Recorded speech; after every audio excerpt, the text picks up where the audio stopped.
الحمدللہ رب العالمین والعاقبۃ للمتقین والصلاۃ والسلام علی سید الانبیاء والمرسلین قائد الغر المحجلین نبی الحرمین امام القبلتین وسیلتنا فی الدارین صاحب کعب قوسین محبوب رب المشرقین والمغربین جد الحسن والحسین مولانا و مولا الثقلین نبی الانبیاء عظیم الرجاء امین الجود والعطاء ماحی الذنوب والخطا الذی کان نبیا وآدم بین الطین والماء سیدنا و مولانا و ملجانا و مأوانا و غوثنا و غیاثنا و عیننا و عیاننا و معیننا محمد صلی اللہ علیہ وسلم اما بعد فاعوذ باللہ من الشیطان الرجیم بسم اللہ الرحمن الرحیم ان اللہ و ملائکتہ یصلون علی النبی صدق اللہ العظیم و صدق رسولہ النبی الکریم الامین الصلاۃ والسلام علیکہ یا سیدی یا رسول اللہ محبت کے ساتھ درود پاک پڑھنے سب احباب مل کے الصلاۃ والسلام علیکہ یا سیدی یا رسول اللہ وعلی آلک واصحابک یا سیدی یا حبیب اللہ الصلاۃ والسلام علیکہ یا رحمۃ للعالمین وعلی آلک واصحابک یا محبوب رب العالمین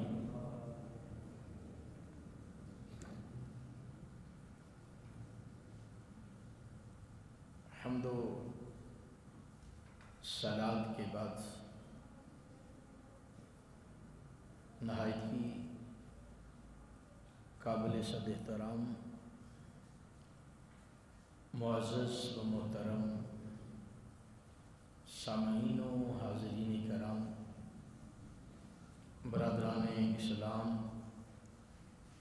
ادب خردگان نگاہ محبت بادہ کشان مے خانہ نبوت و اہل بیت نبوت، آج کی یہ تقریب سعید جامع مسجد فیضان مدینہ کے اندر انعقاد پذیر محفل میلاد مصطفیٰ صلی اللہ علیہ وسلم بسلسلہ ایصال ثواب، جس میں اور آپ سب حاضر ہیں۔ اسٹیج پر میری جماعت کے مقتدر علماء کرام، مجھ سے زیادہ علم والے، عمل والے، فضل والے احباب تشریف فرما ہیں۔ یہ ان کی مہربانی ہے کہ مجھ جیسے نالائق اور نکمے کو سجا کر اسٹیج پہ بٹھا دیا ہے، یہ ان کا حسن ظن۔ آپ احباب بڑی دیر سے تشریف فرما ہیں،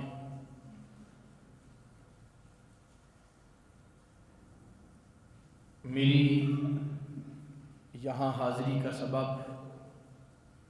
میرے برادر اصغر، میرے انتہائی محترم مرزا محمد نوید بیگ، اللہ تعالیٰ ان کا بھی اصرار اپنی بارگاہ میں قبول فرمائے، میری حاضری بھی قبول فرمائے۔ قبلہ مفتی صاحب، میں دیکھ رہا تھا کہ انہوں نے شفقت فرمائی کہ بیان کی بجائے نعت میں حاضری اپنی مکمل کی۔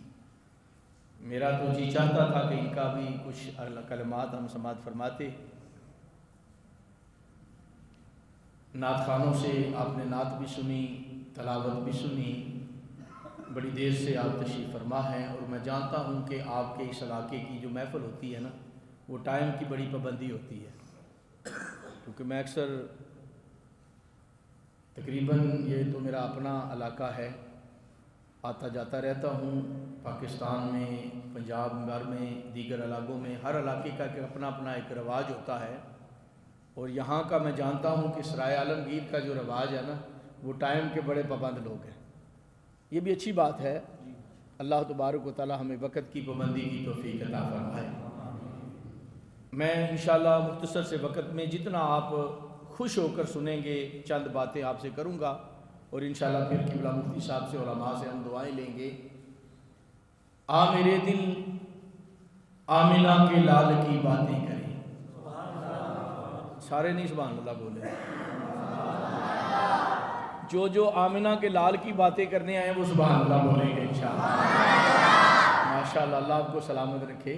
آ میرے دل آمنہ کے لال کی باتیں کریں، چہرہ و شمس کے اجلال کی باتیں کریں۔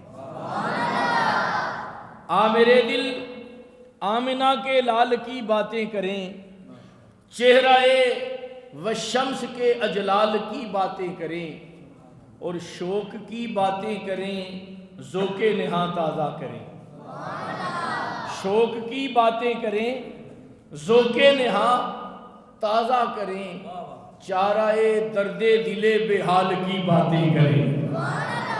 چارہ درد دل بے حال کی باتیں کریں، اور کوئی قصہ چھیڑ دیں حسن ازل کے نام کا۔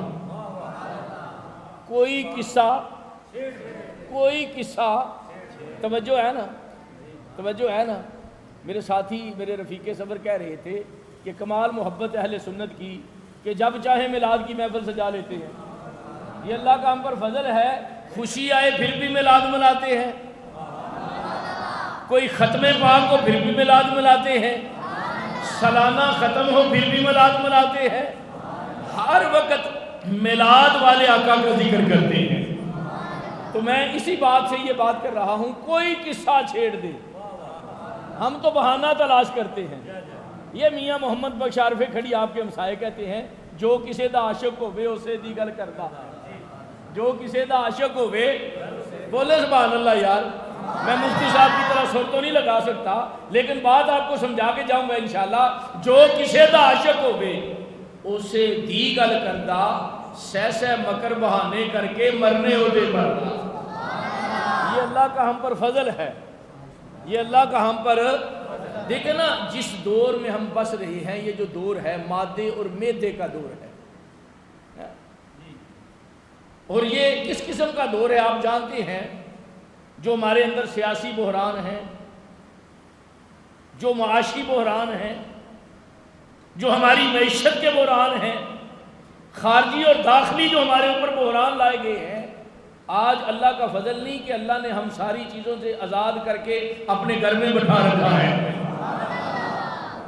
کوئی وہ بھی ہیں جو فیس بک پہ گھر میں بیٹھے ہوئے ہیں، کوئی واٹس ایپ پہ، ٹویٹر پہ، کوئی کسی کی مخالفت کر رہا ہے، کوئی کسی کے حق میں بات کر رہا ہے، کوئی اپنے لیڈر کی بات کر رہا ہے، کوئی اپنے کسی معتقد کی بات کر رہا ہے، اور ہم اپنے اس لیڈر کی بات کر رہے ہیں جس کی بات سے ہماری بات بنتی ہے، جس کی بات سے نجات بنتی ہے، جس کی بات سے ہر بات بنتی ہے۔ تو پھر مل کے کہنا سبحان اللہ، محبت سے بولے نا سبحان اللہ۔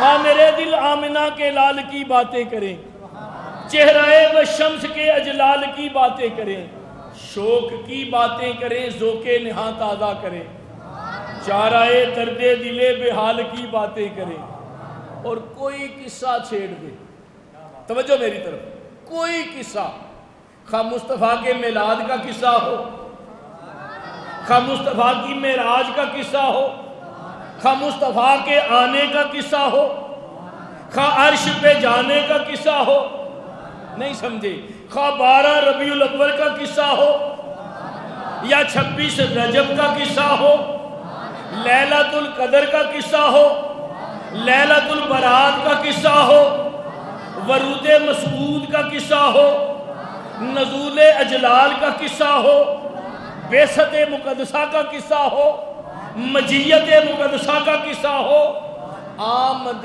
مصطفیٰ کا قصہ ہو، حلیمہ کی کٹیا کو نور علی نور بنانے کا قصہ ہو؟ نہیں، توجہ، قد جاءکم من اللہ نور و کتاب مبین کا قصہ ہو؟ قرآن پڑھ رہا ہوں، هو الذی ارسل رسولہ بالہدی کا قصہ ہو؟ هو الذی امیین، هو الذی بعث فی الامیین رسولا کا قصہ ہو؟ نہیں بھئی، آپ قرآن بڑا مٹھا سنتے ہیں۔ یہ ایک ایک آیت علماء سے پوچھے، پورا پورا مضمون ہے، پورا پورا مضمون۔ آپ قرآن کا استقبال کریں نا یار۔ میں سمجھتا ہوں کہ آپ لوگ یہاں ہاتھ رکھ کے اگر کوئی شعر پڑھے نا، آپ سبحان اللہ کہتے ہیں۔ مجھے سبحان اللہ بے شک نہ کہیں، قرآن کو تو سبحان اللہ کہیں نا۔ کوئی قصہ چھیڑ دے، کوئی قصہ، خواہ مصطفیٰ کے آنے کا قصہ ہو، ہاں عرش پہ جانے کا، اچھا توجہ، انگلی کے اشارے سے چاند دو ٹکڑے کرنے کا قصہ ہو، ڈوبے ہوئے سورج کو واپس عصر پہ لانے کا قصہ ہو، مٹھی ہو ابو جہل کی، توجہ فرما کے کینکریوں سے کلمہ پڑھانے کا قصہ ہو، درختوں سے سجدے کرانے کا قصہ ہو۔ اچھا تھوڑا سا پیچھے جاتے ہیں، آدم کی توبہ قبول کرانے کا قصہ ہو، نوح کی کشتی کنارے لگانے کا قصہ ہو، ابراہیم پہ نار گلزار بنانے کا قصہ ہو، اسماعیل کو چھری کے نیچے سے بچانے کا قصہ ہو، آتش کدہ ایران بجھانے کا قصہ ہو، بحیرہ ساوا کو خشک بنانے کا قصہ ہو، سڑی ہوئی کھجوریں اگانے کا قصہ ہو۔ کوئی قصہ چھیڑ دے، کوئی قصہ، تنافت اللہ کا قصہ ہو، کعبہ قوسین کا قصہ ہو، فَأَوْحَا إِلَىٰ عَبْدِهِ مَا أَوْحَا کا قصہ ہو، کوئی قصہ چھیڑ دے، حسن ازل کے نام کا، زیست کے عنوان کے اکمال کی باتیں کرے، اور فرش سے تا عرش جس کو، فرش سے تا عرش جس کو ایک قدم کا فاصلہ۔ قبلہ مفتی صاحب شاعر نے 2 قدم لکھا ہے، شاعر نے 2 قدم لکھا ہے، لیکن ہمارا عقیدہ یہ ہے 2 قدم تو ہے ہی نہیں، 2 قدم، فرش سے تا عرش جس کو ایک قدم، ایک بھی پورا نہیں۔ سنو سنو، ذمہ داری سے بات کرتا ہوں، مفتی صاحب تشریف فرما ہے، توجہ فرمائیں، اپنا عقیدہ اپنے علماء سے سیکھا کرو، نعت خانوں سے عقیدے نہیں ملتے، قوالوں سے عقیدے نہیں ملتے، عقیدہ علماء سے ملتا ہے، اور علماء بیان کرتے ہیں۔ کملی والے آقا تشریف فرما ہے، اچانک کھڑے ہوئے، قدم آگے بڑھایا، زمین پہ نہیں رکھا، واپس رکھ لیا۔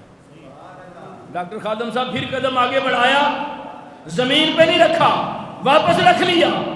تیسری بار قدم اٹھایا، زمین پہ نہیں رکھا، واپس رکھ لیا۔ یا رسول اللہ بے ابی انت امی، یہ قدم جب بھی اٹھتا ہے فتح کے بغیر واپس نہیں آتا، یہ قدم جب بھی اٹھتا ہے فتح کے بغیر، کامیابی کے بغیر واپس نہیں آتا۔ آج کیا وجہ ہے؟ قدم اٹھ رہا ہے، آگے نہیں بڑھتا، آگے نہیں بڑھتا، زمین پہ نہیں رکھتے، پھر واپس لے آتے ہیں۔ نبی پاک فرمانے لگے قدم اٹھتا ہے، آگے نہیں بڑھتا، لیکن آتا آج بھی کامیابی کے ساتھ ہی ہے، آتا آج بھی فتح کے ساتھ ہے۔ یا رسول اللہ کیا فتح ہے؟ نبی پاک فرمایا میں نے پڑھا ہے کہ ارض اللہ واسعہ، اللہ کی زمین بڑی کھلی ہے، بڑی واسع ہے۔ آج میں نے چاہا چیک تو کروں کہ کتنی واسع ہے، میں نے چاہا چیک تو کروں یہ زمین کتنی کھلی ہے۔ میں قدم بڑھاتا تھا، ابھی زمین پہ رکھتا نہیں تھا، زمین ختم ہو جاتی تھی۔ قدم بڑھاتا تھا، ابھی پورا قدم زمین پہ رکھتا نہیں تھا، زمین ختم ہو جاتی تھی۔ یعنی پتا چلا کہ یہ زمین میرے مصطفیٰ کا ایک قدم بھی نہیں ہے، ایک قدم بھی۔ آپ کہیں گے جدی صاحب آپ شعر تو پڑھ رہے ہیں آسمان کا، بات قدم کی کر رہے ہیں، کیونکہ ہم قدم والے ہیں، زمین والے ہیں، پہلے زمین سے بات سمجھ آتی ہے۔ اب دوسری بھی سن لو، کملی والے تشریف فرما ہے، حدیث میں آتا ہے یوں ہاتھ اٹھایا، یوں ہاتھ اٹھایا، جب واپس آئے نا انگوروں کا تر و تازہ گوشہ ساتھ، انگوروں کا تازہ گوشہ ہاتھ میں ہے۔ صحابہ نے پوچھا یا رسول اللہ یہ کیا ہے؟ آپ اٹھے بھی نہیں، گئے بھی نہیں، اپنی جگہ سے ہلے بھی نہیں، کسی کو آواز بھی نہیں دی، یوں ہاتھ اٹھایا ہے، انگور لے آئے۔ فرمایا میرے حسن و حسین کا کچھ کھانے کو جی چاہتا تھا، میں نے ہاتھ اٹھایا اور جنت سے انگوروں کا گوشہ لے آیا۔ میں نے ہاتھ اٹھایا اور جنت سے انگوروں کا گوشہ لے کے آ گیا۔ پتا چلا کہ مصطفیٰ کے دست مبارک میں یہ طاقت ہے کہ بیٹھے زمین پر ہے، ہاتھ جنت پہ جا رہا ہے۔ ذرا محبت سے بولے سبحان اللہ۔ اعلیٰ حضرت کو بیان فرما رہے تھے، توجہ فرمائیں عقیدے والوں سنو۔ علماء کا عقیدہ، اہل سنت کا عقیدہ یہ ہے، میرے نبی کے ہاتھ میں یہ قوت ہے کہ بیٹھا فرش پہ ہے، عرش پہ ہاتھ اٹھائے اور جنت سے انگوروں کا گوشہ لے کے آئے۔ جنت سے انگوروں کا گوشہ لے کے آئے۔ اب میں آپ سے پوچھتا ہوں، میں آپ کے سامنے بیٹھا ہوں، میں آپ کے سامنے بیٹھا ہوں، سب قاری صاحب آپ کے سامنے ہیں، مفتی صاحب آپ کے سامنے ہیں، علماء سامنے ہیں آپ کے بیٹھے۔ اب ہم سب تشریف فرما ہے آپ کے سامنے، آپ سب تشریف فرما ہے ہمارے سامنے۔ میں آپ کے قد سے واقف، آپ میرے قد سے واقف، میں آپ کی ہائٹ سے واقف، آپ میری ہائٹ سے واقف۔ اب ہم میں سے جو بڑے قد والا بندہ اٹھے نا تو اس کا قد ہوگا 6 فٹ۔ کتنا ہوگا؟ 6 فٹ۔ اور اس کا ہاتھ 3 فٹ، 2.5 فٹ۔ اب ہاتھ اٹھائے اور قد بھی بڑھائے تو 6 اور 3 9 فٹ تک جائے گا۔ عام آدمی کی ہائٹ، اس کا ہاتھ کہاں تک جائے گا؟ 9 فٹ تک، 10 فٹ تک جائے گا۔ باہر نکل کے نگاہ آسمان کی طرف دوڑائے تو کہاں تک جائے گی؟ کہاں تک جائے گی؟ آسمان تک جائے گی کہ نہیں؟ اور کم از کم آسمان تک تو جائے گی۔ ایک عام آدمی جس کا قد 7 فٹ ہے، نگاہ آسمان تک جاتی ہے، جس کے ہاتھ کی ہائٹ 10 فٹ تک جائے، اس کی نگاہ آسمان تک جائے۔ جس کا ہاتھ جنت میں جائے اس کی نگاہ کہاں تک جائے؟ جس کے ہاتھ کی یہ قوت ہے، بیٹھا زمین پہ ہے، ہاتھ جنت میں جاتا ہے، نگاہ کہاں تک جاتی ہے؟ وہ ہمارے آقا و مولا، فرش سے تا عرش جس کو ایک قدم کا فاصلہ، اس حسین ہاشمی کی چال کی باتیں کرے، آ میرے دل آمنہ کے لال کی باتیں کرے۔ میں نے قرآن پاک کی ایک آیا تلاوت کی ہے، صرف اس کا ترجمہ کروں گا بس، آپ توجہ فرمائیں ذرا۔ مشہور آیا کریمہ ہے جسے آیا درود کہتے ہیں، جسے آیا درود کہتے ہیں۔ مجھے موضوع نہیں دیا گیا، اگر موضوع دیتے تو میرے لیے آسانی ہو جاتی، تو میں نے قبلہ کی نعت سے موضوع دیا ہے، عقیدے کے حوالے سے چلو چند باتیں ہو جائیں۔ اللہ رب العزت قرآن میں ارشاد فرماتا ہے، ان اللہ و ملائکتہ یصلون علی النبی، بے شک اللہ اور اس کے فرشتے نبی پاک صلی اللہ علیہ وسلم پر درود بھیجتے ہیں، نبی پاک پر درود۔ اب یہ آیا درود ہے، یہ ایک ایسی عبادت ہے درود پاک۔ درود کا معنی عبادت ہے، درود کا معنی دعا ہے، درود کا معنی نبی پاک صلی اللہ علیہ وسلم کی صفت ہے، نبی پاک کی ثنا ہے، نبی پاک کی شان ہے۔ اور یہ ایک ایسی عبادت ہے کہ جو ہر حال میں قبول ہے، جو ہر حال میں، ہر حال میں۔ آپ نے نماز عشاء پڑھی ہے، کوئی بندہ کہہ سکتا ہے میری قبول ہے؟ کوئی بندہ ہاتھ اٹھائے۔ یہ میرے بزرگ احباب بیٹھے ہیں، 60 سال ہو گئے ان کی عمر کو، سفید داڑیاں ہیں، کوئی بندہ کہہ سکتا ہے میری 60 سال کی نمازیں قبول ہے؟ میں نے 50 سال نماز پڑھی ہے، تکبیر اولیٰ کے ساتھ کوئی کہہ سکتا ہے قبول ہے؟ کوئی کہے میں نے بڑے بڑے مہنگے حج کیے ہیں، میرا حج؟ کوئی بندہ یہ کہہ سکتا ہے میں نے بڑی بڑی فروا قربانیاں دی ہیں، میری قربانی؟ نماز، روزہ، حج، زکوٰۃ، ساری عبادتیں، یہ ساری کی ساری ایسی باتیں ہیں کہ جن کی قبولیت میں شک ہے۔ اللہ قبول کرے نہ کرے اس کی مرضی ہے، لیکن نبی پاک صلی اللہ علیہ وسلم کی ذات پر پڑھا جانے والا درود پاک یہ ایک ایسی عبادت ہے جو ہر حال میں قبول ہے، جو ہر حال میں۔ اور پھر ایک اور بات کرتا ہوں، ہر وقت انسان کے جو فرشتے ہیں، یہ جو کرام الکاتبین ہیں، ہر بندے کے ساتھ کتنے فرشتے ہیں؟ نہیں، ان کے علاوہ،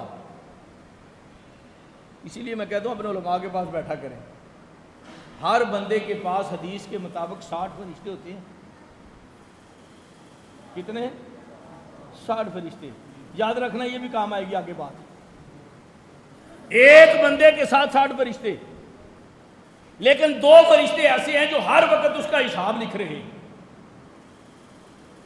کہ وہ ڈاکٹر خادم صاحب تھانے کی بیک سائڈ سے، محلہ ابو بکر سے، وہ اتنے دور سے چل کے محفل میں آئے، فلاں شخص اتنے قدم چل کے محفل میں آیا، فلاں علامہ صاحب فلاں مسجد سے آپ یہاں پر تشریف لائے محفل پاک کے لیے۔ یہ فرشتہ لکھ رہا ہے، فرشتہ لکھ رہا ہے، یہ نامہ اعمال ہیں۔ اور جو بندے باہر بیٹھ کے اپنی فیس بک، واٹس ایپ اور ٹویٹر کو دیکھ رہے ہیں کہ 2 دن ہو گئے ہیں، پتہ نہیں ڈیٹا کیوں نہیں چل رہا، چلا ہے کہ نہیں چلا ہے، پتہ نہیں اب چلا ہے یا نہیں چلا، کہتے ہیں کچھ چل گیا کچھ رہ گیا، وہ سارا دن اسی کو چیک کرتے ہیں۔ یہ بیماری ہمیں جو لگی ہوئی ہے نا، ہر روز ہم جسے صبح اٹھ کے چیک کرتے ہیں، کسی کا میسج تو نہیں آیا، ان باکس میں کسی کا پیغام تو نہیں آیا۔ اس پیغام کی تو ہمیں فکر ہے، جو اللہ نے ہمیں پیغام دیکھا ہے بھیجا ہے، اسے بھی کبھی چیک کیا؟ جو قرآن کی صورت میں رب نے ہمیں میسج دیا ہے، اس کو ہم دن میں کتنی بار دیکھتے ہیں؟ اور قبلہ میں 11-12 سال سے میں نے مفتی کورس کیا ہے، فتویٰ دیتا ہوں، تخصص کیا ہے۔ ہمارے پاس 90% فتوے جو ہیں نا، وہ موبائل کی وجہ سے طلاقوں کے آتے ہیں۔ ایسے آتے ہیں کہ نہیں؟ 90% فتوے جو ہیں غلط فہمی کی بنا پر، عورت بات کر رہی تھی ہنس کے کسی سے، مرد آیا، اس نے دیکھا طلاق دے دی، بعد میں پتہ چلا وہ تو اپنے بھائی سے بات کر رہی تھی۔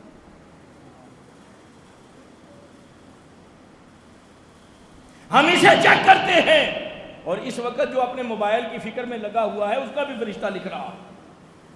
بات کرنے کا مقصد یہ ہے کہ ہر وقت ایک فرشتہ بندے کا حرکت میں رہتا ہے۔ اگر بندہ نیک کام کر رہا ہے تو نیکی والا فرشتہ لکھ رہا ہے، اور اگر بندہ باہر بیٹھا فضول کام کر رہا ہے تو برائی والا اس کا برا وقت اکاؤنٹ کر رہا ہے۔ لیکن یہ ایک ایسی عبادت ہے درود پاک کہ جب بندہ نبی پاک پر درود پڑھتا ہے، ایک نہیں 2 فرشتے حرکت میں آ جاتے ہیں۔ عام حالت میں ایک فرشتہ حرکت میں رہتا ہے، جب نبی پاک پر بندہ درود پڑھتا ہے، نبی پاک نے فرمایا کہ جو شخص ایک بار مجھ پر درود بھیجتا ہے، اللہ تبارک و تعالیٰ اسے 10 نیکیاں عطا فرماتا ہے، 10 گناہ معاف فرماتا ہے، 10 درجے بلند کرتا ہے۔ اب بندہ ادھر نبی پاک پر درود پڑھتا ہے، نیکیوں والا فرشتہ نامہ اعمال میں نیکی لکھنا شروع کر دیتا ہے، اور برائی والا فرشتہ اس کے نامہ اعمال سے گناہوں کو مٹانا شروع کر دیتا ہے۔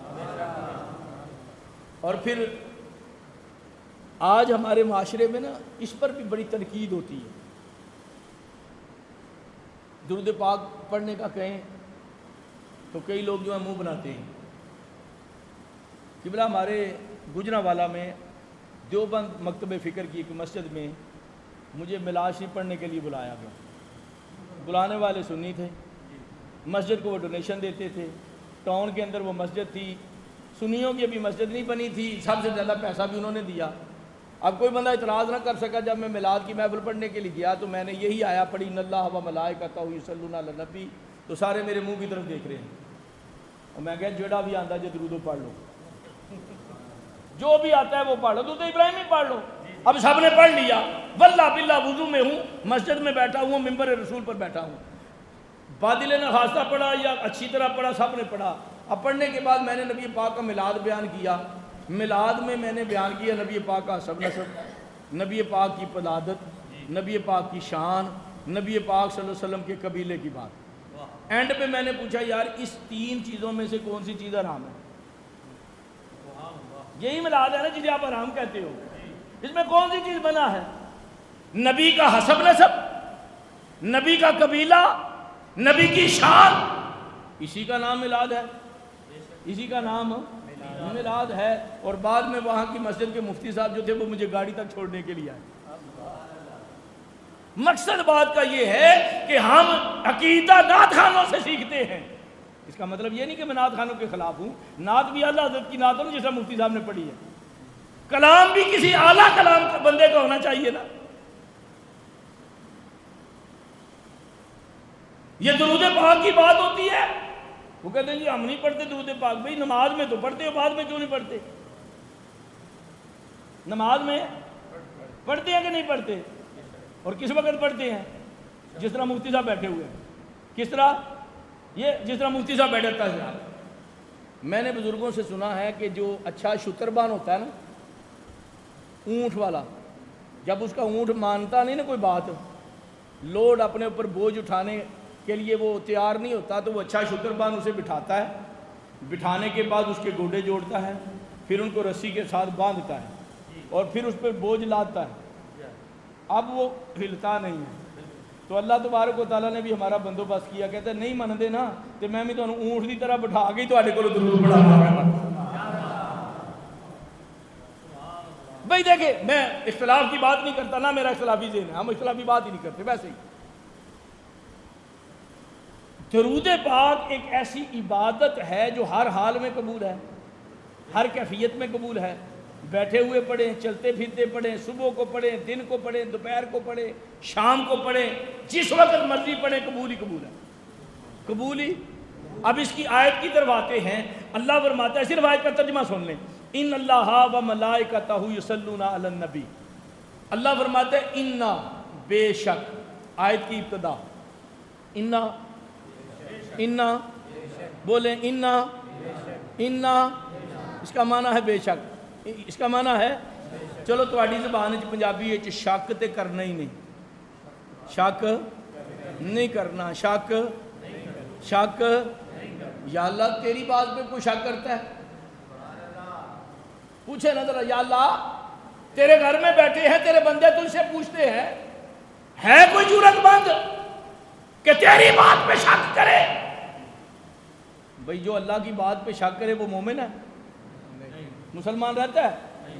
یا اللہ کسی کی جرأت نہیں تو بات کرے, شک کرے. اللہ کہتا ہے کچھ لوگ. توجہ ہے, توجہ ہے, پوری توجہ رکھنا ذرا. ہیں کچھ لوگ. یا اللہ کیا؟ اللہ فرماتا ہے میں کہوں گا نماز پڑھو, بڑی پڑھیں گے.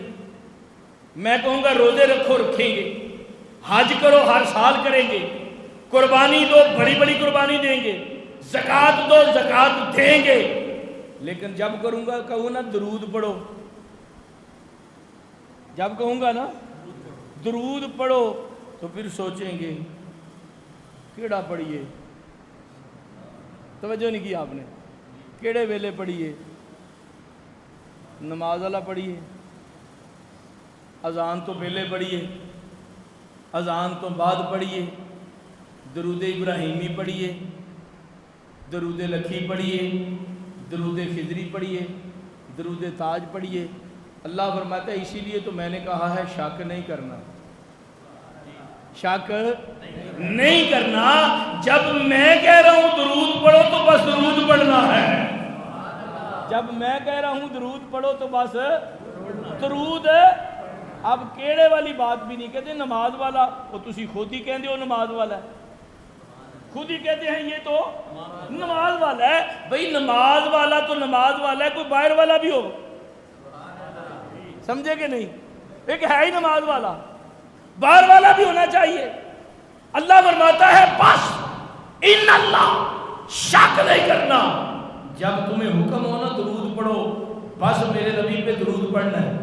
چاہے نماز کے اندر پڑھو, چاہے نماز کے باہر پڑھو, چاہے اذان سے پہلے پڑھو, چاہے اذان کے بعد پڑھو, چاہے صبح پڑھو, چاہے دوپہر پڑھو, چاہے شام پڑھو. میں نے قید تو لگائی نہیں, بس جب بھی وقت پڑے میرے نبی پہ درود پڑھو. آپ کہیں گے اس پہ دلیل سنو. ایک صحابی آیا نبی پاک کی بارگاہ میں, کہنے لگا یا رسول اللہ میں اپنے فارغ اوقات میں سے فرض پڑھنے کے بعد, اپنی فرائض کی ادائیگی کے بعد جو ٹائم بچتا ہے نا, اس میں سے چوتھا حصہ آپ پہ درود پڑھتا ہوں. کتنا حصہ؟ کتنا؟ چوتھا حصہ آپ پہ درود پڑھتا ہوں. کیسا ہے؟ نبی پاک صلی اللہ علیہ وسلم نے فرمایا بڑا اچھا ہے. اگر تو اس سے بھی زیادہ پڑھے تیرے لیے بہتر ہے، اس سے بھی زیادہ پڑھے تیرے لیے۔ کہا پھر یا رسول اللہ ایسے کرتا ہوں کہ اپنے فارغ اوقات میں سے آدھا حصہ آپ پہ درود پڑھتا ہوں، کیسا ہے؟ نبی پاک نے فرمایا بڑا اچھا ہے، تو اس سے بھی زیادہ پڑھے تیرے لیے بہتر ہے۔ اب کہنے لگا یا رسول اللہ پھر 3 حصے آپ پہ درود پڑھتا ہوں، نبی پاک نے فرمایا بڑا اچھا ہے، تو اس سے بھی زیادہ پڑھے تیرے لیے بہتر ہے۔ اب کہتا ہے پھر یا رسول اللہ فارغ اوقات میں سے جتنا بھی وقت بچتا ہے سارے کا سارا آپ پہ درود پڑھتا ہوں، سارے کا سارا آپ پہ درود پڑھتا ہوں۔ نبی پاک نے فرمایا اب ٹھیک ہے، اس سے تیری بخشش بھی ہو جائے گی، تیرے بگڑے کام بھی بن جائیں گے۔ پتہ چلا کہ درود پڑھنے سے بخشش بھی ہوتی ہے، بگڑے کام بھی بن جاتے ہیں۔ اب پھر آتی آیا درود کی طرف، اللہ کہتے ہیں ان اللہ، بے شک اللہ، بے شک بے شک یا اللہ تو کلّا؟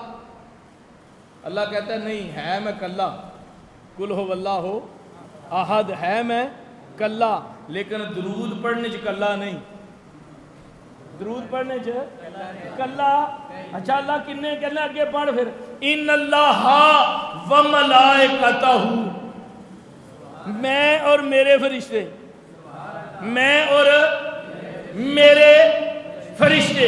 اللہ کہتا ہے میں اور میرے ملائکتہ ہوں، میرے، یا اللہ یہ کیا ضرورت تھی میرے فرشتے؟ مفتی صاحب کی بلا میرے فرشتے، یا اللہ فرشتے ہیں ہی تیرے، کیا ضرورت تھی کہنے کی میرے فرشتے؟ اگر ہیں ہی اللہ تیرے، بھئی جبریل کس کا؟ میکائیل کس کا؟ اسرافیل کس کا؟ تے اسرائیل، یا اللہ یہ سارے کہہ رہے ہیں فرشتے تیرے ہیں، تو تجھے کیا ضرورت تھی یہ کہنے کی میرے ہیں؟ اللہ فرماتے آگے مضمون پڑھنا، مضمون درود کا ہے، جو درود والے ہیں وہ میرے ہیں، جو درود والے ہیں ان اللہ و ملائکتہ، بے شک اللہ اور اس کے فرشتے، یصلون، درود بھیجتے ہیں۔ درود یہاں بھی صیغہ مضارع آ گیا، علماء سے پوچھیں مضارع کے 2 معنی ہوتے ہیں، حال بھی اور استقبال بھی، حال بھی موجودہ زمانہ بھی اور آنے والا زمانہ بھی۔ میں اور میرے فرشتے نبی پر درود بھیجتے ہیں، یعنی اس وقت بھی بھیجتے ہیں اور بھیجتے رہیں گے، یعنی کب سے کب تک؟ جب سے یہ دنیا بنی ہے اس سے لے کر کب تک؟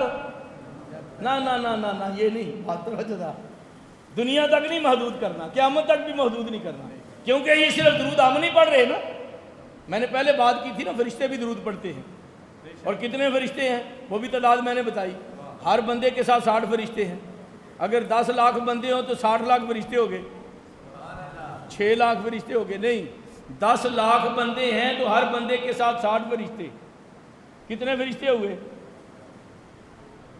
فرشتوں کی تعداد انسانوں سے زیادہ ہے، 60 گنا زیادہ ہے۔ اب اللہ فرماتا ہے میں اور میرے فرشتے نبی پر درود بھیجتے ہیں، نبی پر درود بھیجتے ہیں، کب سے کب تک؟ جب سے یہ دنیا بنی ہے اور جب تک میری خدائی رہے گی، جب تک میری قیامت کی بات نہیں، کیونکہ اللہ بھی بھیجتا ہے نا، اللہ بھی بھیجتا ہے، جب تک یہ خدائی رہے گی میرے نبی پر درود پڑا۔ اچھا اس کی دلیل دے دیتا ہوں، ذرا توجہ فرمائیں۔ آپ کے گجرات کے مفتی احمد یار خان نعیمی، تفسیر نعیمی کے مصنف، تقریر کر رہے تھے، فرما رہے تھے سارا قرآن میرے نبی کی نعت ہے۔ سمجھ آ رہی بات کی کہ نہیں آ رہی؟ سمجھ آ رہی ہے؟ سارا قرآن میرے نبی کی، سارا قرآن میرے نبی کی فرمایا۔ درمیان میں ایک بندہ بیٹھا تھا یار لوگوں میں سے جو نہیں مانتے، کہنے لگا مولوی صاحب تسی کی کہندے ہو پہ سارا قرآن نبی کی نعت ہے؟ فرمایا ہاں۔ مولوی صاحب ذرا سوچ لو، ہاں ہاں، پھر سوچ لو سارا قرآن نبی کی نعت ہے؟ فرمایا ہاں۔ کہنے لگا سوال کروں؟ کہا کر۔ کہنے لگا جی قرآن کی قائد ہے کل من علیہ فان ویبقی وجہ ربک ذو الجلال والاکرام۔ اس کا ترجمہ یہ ہے کہ ہر چیز فنا ہو جائے گی، صرف اللہ کی ذات باقی رہے گی، ہر چیز فنا ہو جائے گی، صرف اللہ کی ذات باقی رہے گی۔ اب اس میں بتائیں نبی کی نعت کہاں ہے؟ سمجھ آئی بات کی کہ نہیں؟ جب ہر شے ختم ہو جائے گی، فنش ہو جائے گی، نہ زمین ہوگی، نہ زماں ہوگا، نہ مکی ہوگی، نہ مکاں ہوگا، نہ چنی ہوگی، نہ چنا ہوگا، نہ زباں ہوگی، نہ بیاں ہوگا، نہ شجر ہوں گے، نہ حجر ہوں گے، نہ جن ہوں گے، نہ بشر ہوں گے، نہ کدھر ہوں گے، نہ جدھر ہوں گے، نہ ہواؤں کے فراٹے، نہ فضاؤں کے سناٹے، نہ مہکنے کی جلبل، نہ ساگر کی ہلچل، نہ رندوں کی افتاد، نہ زاہدوں کی فریاد، نہ گنگا کی موجیں، نہ جمنا کی لہریں، نہ فلک پوش کو سار، نہ نشاط انگیز آبشار، نہ زمین، نہ زماں، نہ کومندل، نہ نشاں، نہ مشرق، نہ مغرب، نہ جنوب، نہ شمال، نہ فوق، نہ تحت، نہ ادھر، نہ ادھر، نہ کدھر، نہ جدھر، نہ سمک، نہ سماعت، نہ فلک، نہ فلاک، نہ بلبل، نہ چہک، نہ گنچا، نہ چٹک، نہ پھول، نہ مہک، نہ شجر، نہ حجر، نہ جن، نہ بشر، نہ آتش، نہ نار، نہ گلگل، نہ گلزار، کچھ بھی نہیں ہوگا، ہر شے ختم ہو جائے گی، اللہ کی ذات باقی ہوگی۔ تو کہا اس میں نبی کی نعت کہاں ہے؟ فرمایا سن، میرے نزدیک جتنی نبی کی نعت اس آیت میں ہے اور کہیں نہیں، اس آیت میں ہے کہیں؟ فرمایا سن، اللہ کیا فرماتا ہے؟ یہ آیت پڑھی، ان اللہ و ملائکتہ یصلون علی النبی، اللہ فرما رہا ہے کل من علیہ فان، جب ہر شے ختم ہو جائے گی اللہ باقی ہوگا، جب اللہ باقی ہوگا تو اس کا عمل بھی باقی ہوگا، اللہ باقی ہے تو اس کا کام بھی، اللہ باقی ہے تو اس کا فعل بھی۔ اب اللہ کا فعل کیا ہے؟ اللہ ہی سے پوچھتے ہیں۔ اللہ فرماتا ہے ان اللہ و ملائکتہ یصلون علی النبی، میں اور میرے فرشتے ہر وقت نبی پہ درود بھیجتے ہیں۔ تو فرمایا سن، جب ساری کائنات ختم ہو جائے گی، فنش ہو جائے گی، صرف اللہ باقی ہوگا، جب اللہ باقی ہوگا تو وہ اپنے نبی پہ اس وقت بھی درود پڑھ رہا ہوگا، اس وقت بھی اپنے نبی پر درود پڑھ رہا ہوگا۔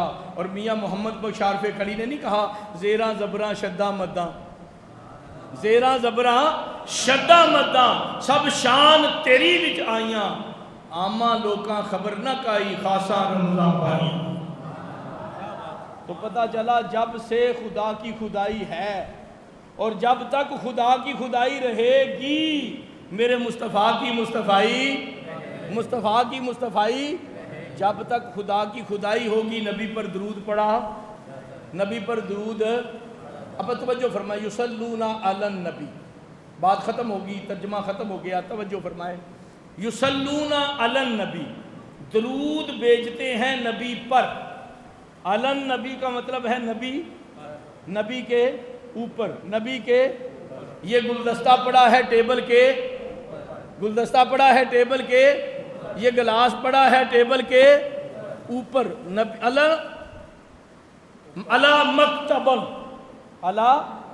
مکتبن، ٹھیک ہے، یہ میرا ہاتھ ہے اور اس کے اوپر ٹیشو ہے، یہ ٹیشو میرے ہاتھ کے، بولے نا، اوپر ہے نیچے ہے؟ کب تک اوپر ہے؟ جب تک نیچے ہاتھ ہے، اللہ سلامت رکھے آپ کو، جب تک نیچے ہاتھ ٹیشو، ہاتھ سلامت ٹیشو، ہاتھ نیچے ہے ٹیشو اوپر، جب تک نیچے ہاتھ ہے اوپر ٹیشو، بولے یار جب تک نیچے ہاتھ ہے اوپر ٹیشو، اب نیچے ہاتھ نہیں، ٹیشو کدھر گیا؟ یعنی جب تک ہاتھ ہے اوپر ٹیشو ہے۔ اللہ فرماتا ہے ان اللہ و ملائکتہ یصلون علی النبی، میں اور میرے فرشتے نبی کے اوپر درود بھیجتے ہیں، نبی کے، اور درود کب تک ہے؟ جب تک خدا کی خدائی ہے، جب تک خدا کی خدائی ہے نبی کے اوپر درود بھیجا جاتا ہے، لہذا نیچے نبی زندہ ہے تو اوپر درود آتا ہے، نیچے نبی زندہ ہے تو اوپر، جب تک نبی زندہ ہے اوپر درود آتا رہے گا، اوپر درود ہے۔ اب توجہ فرمائیں، یہ درود نبی پاک صلی اللہ علیہ وسلم کی ذات کے اوپر ہے۔ حضرت سیدنا امام زین العابدین سے کسی نے پوچھا یہ جو درود آپ کے نانے پر پڑھا جاتا ہے یہ کدھر جاتا ہے؟ بات ختم، آخری بات، توجہ، آپ کے نانے پر جو درود پڑھا جاتا ہے کتنی تعداد میں درود پڑھا جاتا ہے؟ میں نے ابتدا میں کہا کہ فرشتے درود پڑھتے ہیں، اب فرشتوں کی تعداد کتنی ہے؟ ایک بندے کے ساتھ 60 فرشتے ہیں، جتنے بندے اسے 60 گنا زیادہ فرشتے، اب وہ بھی پڑھتے ہیں، بندے بھی پڑھتے ہیں، کوئی پڑھے نہ پڑھے کچھ کہتے ہیں جی ہم نہیں پڑھتے، ہم ہے نا کچھ ہم اللہ اپنے نبی کا درود آپ کی زبان سے سننا ہی نہیں چاہتا تو وہ نہیں پڑھتے۔ حضرت امام زین العابدین سے کسی نے پوچھا کہ حضور یہ جو درود ہے یہ کدھر جاتا ہے؟ لاکھوں کی، اربوں، کھربوں کی تعداد میں پڑھا جاتا ہے۔ تو حضرت امام زین العابدین نے فرمایا پانی کا ایک پیالہ لو، یہ پیالہ ہے، گلاس ہے، اس کو لو، اس کو پانی سے بھر دو، اب اس کو سر کے اوپر رکھیں، پیالہ پانی کا لیا، اس میں پانی بھرا، اس کو سر پہ رکھیں، جگ کو پکڑیں، پھر اس پہ ڈالیں۔ پیالہ تو پہلے ہی بھرا ہوا ہے، پیالہ تو پہلے ہی بھرا ہوا ہے، اب وہ پانی کدھر جائے گا؟ بندے کے اپنے اوپر ہی جائے گا۔ پھر پانی بھریں، پھر اوپر رکھیں، پھر پانی بھریں، پھر ڈالیں، کدھر جائے گا؟ امام زین العابدین نے فرمایا میرا نانا جو ہے وہ تو درود سے پہلے ہی بھرا ہوا ہے، جو میرے نانے پہ درود پڑھتا ہے وہ اس کے اپنے اوپر ہی جاتا ہے، وہ اس کے اپنے اوپر ہی جاتا ہے۔ ان اللہ و ملائکتہ یصلون علی النبی، بے شک اللہ اور اس کے فرشتے نبی پاک پر درود بھیجتے ہیں۔ اب مسئلہ رہ گیا کہ درود کون سا بھیجنا چاہیے، کس صیغے سے بھیجنا چاہیے، یہ ایک لمبی تفصیل ہے۔ جو قرآن میں اللہ رب العزت نے فرمایا ان اللہ و ملائکتہ یصلون علی النبی یا ایھا الذین آمنوا صلوا علیہ وسلموا تسلیما، میرے نبی پر سلام بھی بھیجو اور سلامتی بھی بھیجو۔ درود پڑھنے سے ثواب ملتا ہے، درود پڑھنے سے ثواب ملتا ہے، سلام پڑھنے سے جواب ملتا ہے۔ لیکن ہم قبرستان میں جاتے کہتے ہیں السلام علیکم یا اہل القبور، السلام علیکم یا اہل القبور، بھئی ہماری قبریں تو سنتی ہیں تو آقا کی قبر نہیں سنتی؟ کیسا عقیدہ ہے ظالموں کا؟ میری تیری قبر پہ سلام پڑھے تو جواب آتا ہے، اور مصطفیٰ کی قبر پہ سلام پڑھے۔ بھئی وقت کا حاکم ہے ہارون الرشید، بندے کو عمر قید کی سزا ہو گئی، ساتھ پھانسی کا بھی آرڈر ہو گیا۔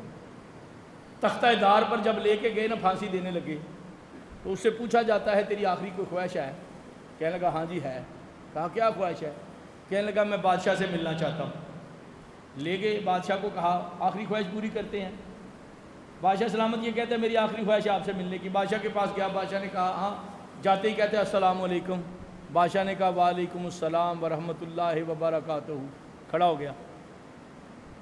بات کر آگے، کہنے لگا کوئی بات نہیں، بات تو کر، کہنے لگا کوئی بات نہیں، چل پھر تیری پھانسی کا وقت آ گیا ہے۔ کہنے لگا اب مجھے پھانسی نہیں ہو سکتی، اب مجھے پھانسی۔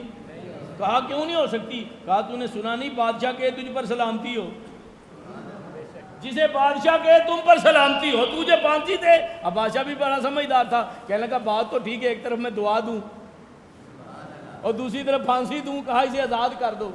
بھئی جسے عام دنیا کا بادشاہ وعلیکم السلام کہے اس کی پھانسی کی سزا معاف ہوتی ہے، جو ساری کائنات کا بادشاہ ہے۔ اس پہ بھی حدیث یاد آ گئی، اگر کہو تو بیان کر دوں؟ سارے نہیں بول رہے سبحان اللہ، تھک گئے ہیں، تھکے ہوئے ہیں نا؟ نہیں، اس طرح نہیں ویسے بات ہوتی، لیکن چلو کوئی بات نہیں، بات کو ختم کرتا ہوں۔ میں سمجھ گیا ہوں کہ مزاج کو بھی۔ نبی پاک ایک صحابی کے گھر گئے، باہر سے دروازے پہ دستک دی اور فرمایا السلام علیکم۔ قبلہ مفتی صاحب اندر سے صحابی سن رہا ہے اور جواب نہیں دے رہا۔ تھوڑی دیر بعد پھر نبی پاک نے دستک دی اور کہا السلام علیکم، پھر صحابی سن رہا ہے، نبی پاک کو جواب نہیں دے رہا۔ تیسری بار نبی پاک نے پھر فرمایا السلام علیکم، پھر صحابی سن رہا ہے لیکن جواب نہیں دے رہا۔ اب سنت یہ ہے، نبی پاک نے فرمایا 3 بار دروازے پہ دستک دو، آواز دو، اگر کوئی اندر سے نہ بولے تو واپس چلے جاؤ، ناراض بھی نہیں ہونا۔ پتہ نہیں وہ ملنے کی پوزیشن میں نہیں ہے، ناراض نہیں ہونا اس سے، یہ طریقہ ہے۔ ہم تو موبائل پہ بیلیں دینا چاہتے ہیں، ایک بندہ نماز پڑھ رہا ہے پھر بیلیں دیتے رہتے ہیں، بیلیں دیتے رہتے ہیں، بیلیں، وہ پتہ نہیں وہ کس پوزیشن میں ہے، ٹھہر تو جا۔ اب ساری نماز میں اس کی بیلیں بجتی رہتی ہیں، وہ بھی اچھا بندہ ہے، نماز سے پہلے بند ہی کر لے 2 منٹ۔ اسی طرح دروازے پہ دستک ہے، بندہ بیزی ہے، مہمان آئے ہوئے ہیں، نہیں ملنے کی پوزیشن میں، نبی پاک صلی اللہ علیہ وسلم نے ہمیں یہ سنت طریقہ بتایا۔ 3 بار کہہ گیا، واپس جانے لگے، جب صحابی نے دیکھا نا کہ حضور واپس جانے لگے ہیں تو دوڑتا ہوا نبی پاک کے قدموں میں گر گیا۔ یا رسول اللہ آپ کدھر جا رہے ہیں؟ کہا میں نے سمجھا تو بیزی ہے. کہا یا رسول اللہ بیزی نہیں تھا. کہا پھر سلام کا جواب کیوں نہیں دے رہا تھا؟ کہنے لگا یا رسول اللہ آپ کہہ رہے تھے تم پر سلامتی ہو, آپ مجھے دعا دے رہے تھے, میں پہلی بار جواب دیتا تھا, آپ نے دوسری بار دعا نہیں دینی تھی. میں نے جواب نہیں دیا, آپ نے پھر دعا دی, پھر دوسری بار آپ نے دعا دی, میں نے جواب نہیں دیا, پھر تیسری بار دعا دی. اب آپ جا رہے تھے, پھر میں نے سوچا جانے تو نہیں نہ دینا میں نے. جسے نبی جواب دے, جسے نبی. اور پھر ایک اور حدیث بیان کر کے بات کو سمیٹ دیتا ہوں. جاؤ, حدیث پاک میں آتا ہے یہ 3 سوال ہے نا, جو 3 سوال, یہ پرچہ بھی اٹھا ہمارا. دیکھو اللہ کا ہم پر کتنا فضل ہے. میں یونیورسٹی میں پڑھاتا ہوں, پنجاب یونیورسٹی میں, تو میں بچوں کا جو وضو والا غسل والا سوال ہوتا ہے نا وہ اٹھ کر دیتا ہوں. وضو کے فرائض, غسل کے فرائض, وضو کی سنتے, غسل کی سنتے, اور بچے اچھی طرح یاد کر لیتے ہیں. یہ بھی ایک مقصد ہوتا ہے نا. تو اللہ نے ہمارا پیپر آؤٹ کر دیا, من ربوں کا ما دینوں کا ما کنت تقول فی حق ھذا الرجل. لیکن حدیث میں آتا ہے ایک شخص 3 سوالوں کے جواب نہیں دے سکے گا. 3 سوالوں کے جواب. فرشتے پکڑیں گے اسے دوزخ کی طرف لے جا رہے ہوں گے. اللہ کے نبی فرمائیں گے فرشتوں ٹھہر جاؤ, رک جاؤ. کیا ہوا؟ اگر یہ نہیں پہچانتا میں تو پہچانتا ہوں نا, اس نے ایک مرتبہ میری ذات پر درود پڑھا تھا. اس نے ایک مرتبہ میری ذات پر درود پڑھا تھا. تو جب اللہ کے نبی پر ایک بار درود پڑھے تو اللہ کا نبی اسے جانتا ہے. اور یہ تو بخاری کے حدیث ہے نا. نبی پاک نے فرمایا احد جبل یحبنا ونحبهم. یہ احد پہاڑ جو ہے نا یہ ہم سے محبت کرتا ہے, ہم اس سے محبت کرتے ہیں. اللہ کا نبی تو پتھروں کی محبت کو جانتا ہے, تو اپنے بندوں کی محبت کو نہیں جانتا. درود پڑھنے سے ثواب ملتا ہے, سلام پڑھنے سے جواب ملتا ہے. بس دوستو اتنا اہتمام کریں کہ کم از کم ہم ایسا سلام بھیجیں جس کا قرآن میں حکم ہے. ان اللہ و ملائکتہ یصلون علی النبی یا ایھا الذین آمنوا صلوا علیہ. اور پھر حکم بھی کس کو ہے؟ یا ایھا الذین آمنوا, یا ایھا الذین. تو نہیں پڑھتا تو نہ پڑھ, تینوں تو حکم ہی کوئی نہیں. تو نہیں پڑھتا تو نہ پڑھ, تجھے تو حکم ہی نہیں. حکم تو ان کو ہے, حکم تو بس نبی کی ذات پر درود پڑھیں. یہی وہ عبادت ہے جو ہر حال میں قبول ہے. اور یہاں تک علماء نے لکھا ہے اگر وضو ہے پھر بھی قبول ہے, اگر وضو نہیں پھر بھی قبول ہے. وضو نہیں پھر بھی. اللہ تعالی ہمیں عمل کی دعا توفیق عطا فرمائے. وما علیہ الا اللہ.